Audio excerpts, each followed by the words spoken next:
So when I lived in North Carolina with my husband, when we found out that he was getting deployed, we needed to decide whether I was going to stay in North Carolina or whether I was going to go back home to California.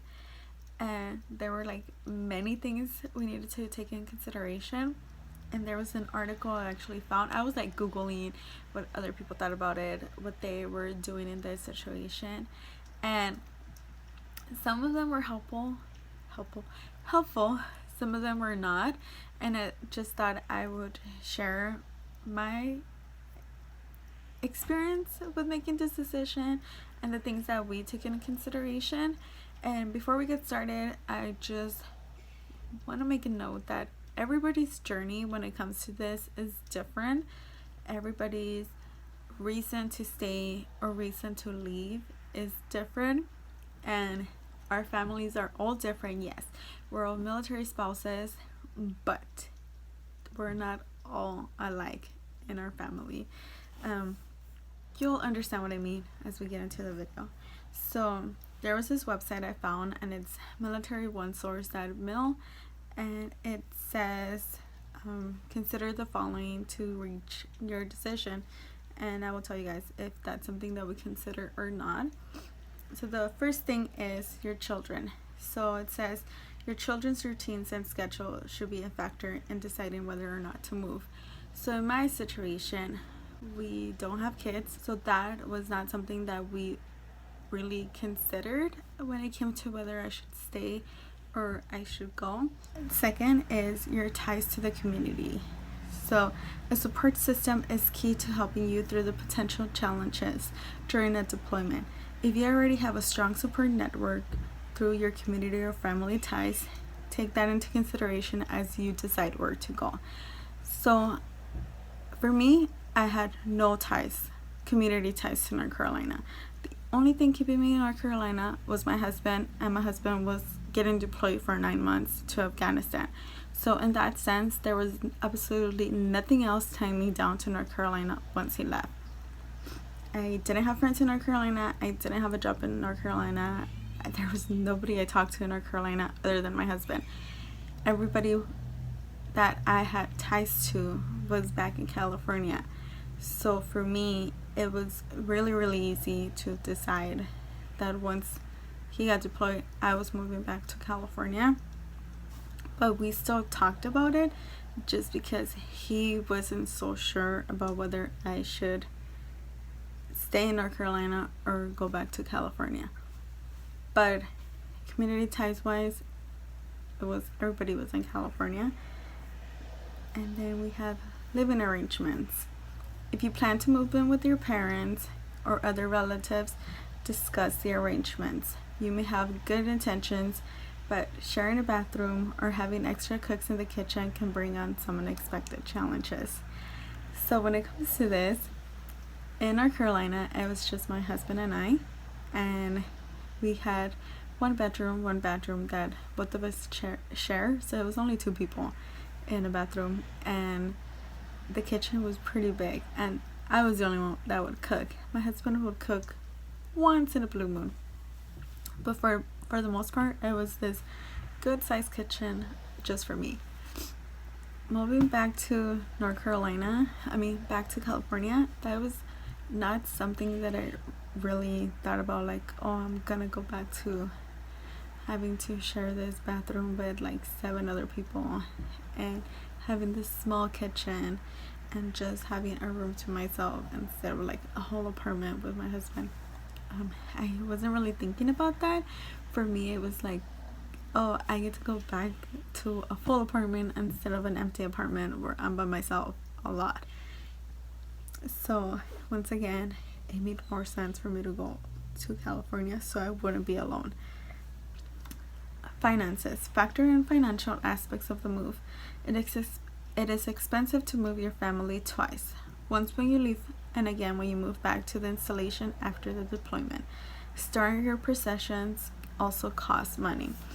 So this was like the major thing that my husband and I discussed the most. The discussion basically was that if I stayed in North Carolina, I didn't know when I would find a job, if I would get a job, if I would even get called for interviews. I kept getting a lot of rejection letters and emails, and it, like, it puts a downer on your wanting to keep applying. So that's like one thing we discuss, like, hey, I may not find a job in North Carolina, so we're gonna be paying $1,000 towards rent for one person, which would be just me, an apartment for me, the car payment, because obviously I would need a car because there's no bus close to where we live. So $1,000 for the rent, almost $400 car payment, plus like what, $200 insurance. That's already $1,600, and that's not even taking into consideration food, gas, electricity, other amenities of the household. So we took that in consideration. As if I stayed, this is how much money we would be spending a month in one income. Now, if I moved back to California, I was applying to California. I have been applying to jobs in California just in case it was decided that I would be moving back to California. And for California, I kept getting interview appointments, and I had to miss those appointments because we hadn't really decided yet. Plus, I needed to fly to California, but I still kept applying, and I kept getting interview after interview after interview. And I knew that if I moved back to California, it was going to be way easier for me to find a job. And I had a car back in California. I would be with my mom, which I wouldn't really have to pay rent. I wouldn't have to really spend money on food. I would still pay like electricity and gas and cable and internet, but it wasn't a lot, as opposed to me, my husband, paying like rent and all those other amenities just for myself. Paying all those amenities back in California would be like paying it for a bunch of people, not just me. So and in California, I knew for a fact it would be a 2-income household instead of a 1-income household. So we talked about it, and financially it made more sense for me to move back to California, for him to return the apartment and return the car. So that was like definitely leaning towards California. And what seemed to convince him the most, like, yeah, maybe you should go. And at the end, obviously it was decided that it would be smarter for me to move to California. Another thing that you could consider is housing benefits. So moving could affect your housing benefits. If you'll be renting when you move, your basic allowance for housing, or BH, may not be enough to cover the rent because it's based on the housing market where you now live. So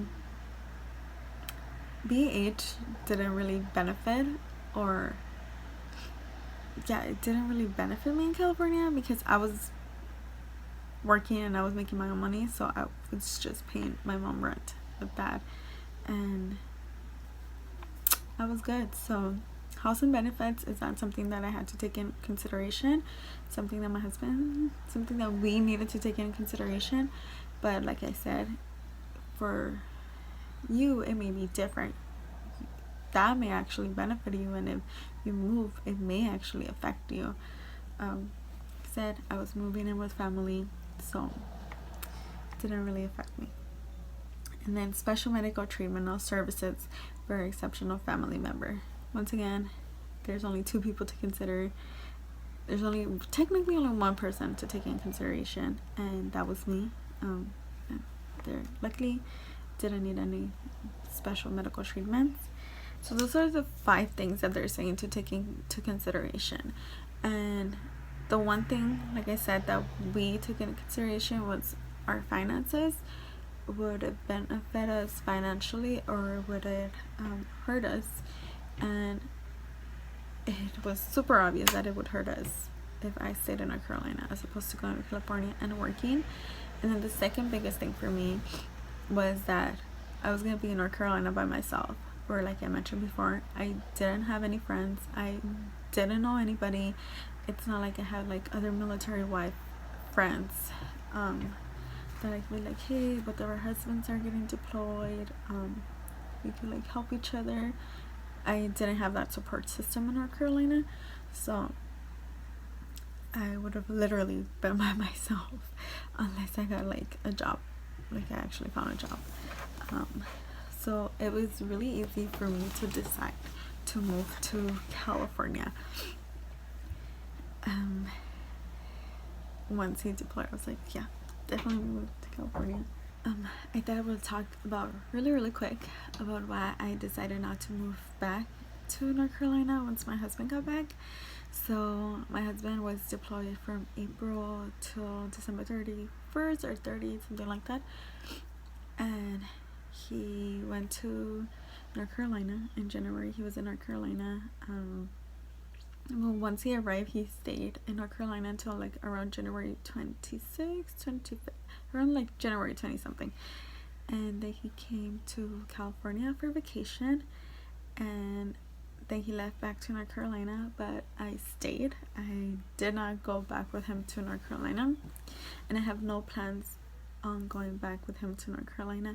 And the reason why I'm not is because his contract's actually gonna end in August, so he's gonna be moving back to California. At least as of right now, that's the plan, for him to move back to North Carolina.